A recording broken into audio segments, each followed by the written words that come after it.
अगर आप जीडीएस हैं, जीडीएस बनने की तैयारी कर रहे हैं या इंडिया पोस्ट में जीडीएस से जुड़ी अपडेट्स देखते रहते हैं तो आज की ये जानकारी आपके लिए काफ़ी इंपॉर्टेंट है, क्योंकि सामने आए डेटा के मुताबिक 28 राज्यों में करीब 50,000 जीडीएस पोस्ट वैकेंट है। और सिर्फ वैकेंसीज ही नहीं, इसी इन्फॉर्मेशन में जीडीएस कर्मचारियों से जुड़े कई वेलफेयर बेनिफिट्स और सर्विस कंडीशंस के बारे में भी बताया गया है। ये फिगर्स 20 जुलाई 2026 तक के बताए गए हैं। तो चलिए एक एक करके पूरा मामला सिंपल लैंग्वेज में समझते हैं। सबसे पहले बात करते हैं टोटल जीडीएस पोस्ट की। 28 राज्यों में कुल 3,26,950 जीडीएस पोस्ट सैंक्शनड है। इनमें से 2,77,354 पोस्ट फिल्ड हैं, यानी इन पोस्ट पर जीडीएस काम कर रहे हैं, लेकिन इसके बावजूद 49,596 पोस्ट वेकेंट है। यानी आसान भाषा में कहें तो करीब 50,000 जीडीएस पोजीशंस अभी खाली हैं। अब सवाल आता है कि आखिर किस स्टेट में कितनी वैकेंसी है। इस लिस्ट में सबसे ऊपर है उत्तर प्रदेश, जहां 6,837 जीडीएस पोस्ट वैकेंट बताई गई हैं। इसके बाद तमिलनाडु में 4,277, जबकि वेस्ट बंगाल में 184 वैकेंसीज बताई गई हैं। इसके अलावा पंजाब में 123, हिमाचल प्रदेश में 565 और हरियाणा में 337 वैकेंट जीडीएस पोस्ट बताई गई हैं। अब वैकेंसीज के बाद एक और इम्पॉर्टेंट पार्ट आता है जीडीएस वेलफेयर बेनिफिट्स।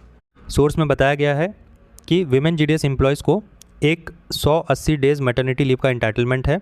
इसके अलावा टैबलेट, मोबाइल फ़ोन और कंप्यूटर खरीदने के लिए फाइनेंशियल असिस्टेंस इन्हेंस्ड होने की जानकारी दी गई है।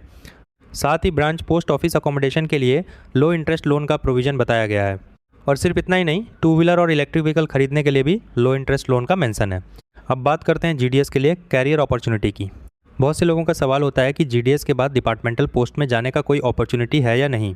इस सोर्स के मुताबिक प्रिस्क्राइब्ड रिक्रूटमेंट क्राइटेरिया को पूरा करने पर GDS employees MTS, postman, mail guard, postal assistant और सॉर्टिंग असिस्टेंट जैसे डिपार्टमेंटल पोस्ट में मूव कर सकते हैं।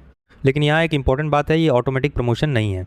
सोर्स में साफ तौर पर प्रिस्क्राइब्ड रिक्रूटमेंट क्राइटेरिया की कंडीशन दी गई है, इसलिए एलिजिबिलिटी और एप्लीकेबल रिक्रूटमेंट रूल्स को ध्यान में रखना जरूरी है। अब आते हैं एक बहुत इंपॉर्टेंट टॉपिक पर, पेंशन, ग्रेट्युइटी और सर्विस डिस्चार्ज बेनिफिट। सोर्स में बताया गया है कि जीडीएस एम्प्लॉयज़ रेगुलर एम्प्लॉयज़ वाली पेंशन स्कीम के अंडर कवर्ड नहीं है, लेकिन इसके साथ ही जीडीएस को जीडीएस ग्रेट्युइटी, ग्रुप इंश्योरेंस और सेवरेंस बेनिफिट्स का एंटाइटलमेंट बताया गया है। इसके अलावा जिन लोगों की रिक्रूटमेंट 1 अप्रैल 2011 या उसके बाद हुई है, उनके लिए सर्विस डिस्चार्ज बेनिफिट स्कीम का मेंशन किया गया है। सोर्स में इस स्कीम को रेगुलर एम्प्लॉयज़ पर एप्लीकेबल नेशनल पेंशन सिस्टम के सिमिलर बताया गया है। अब आखिरी 2 इंपॉर्टेंट पॉइंट समझ लीजिए, वर्कलोड और टीआरसीए।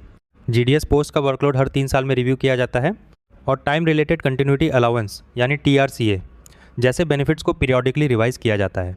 सोर्स के अनुसार ये रिवीजन सेंट्रल पे कमीशन के बाद कॉन्स्टिट्यूटेड कमिटीज़ की रिकमेंडेशंस के बेसिस पर किया जाता है।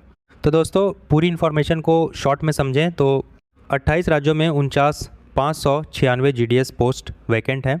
उत्तर प्रदेश में सबसे ज़्यादा 6,837 वैकेंसीज बताई गई हैं।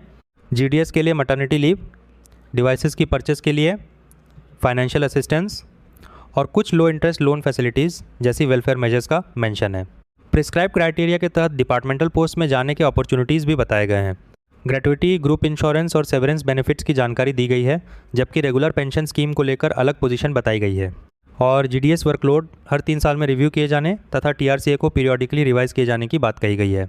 तो अगर आप जीडीएस हैं तो इन सभी पॉइंट्स को जरूर समझिए।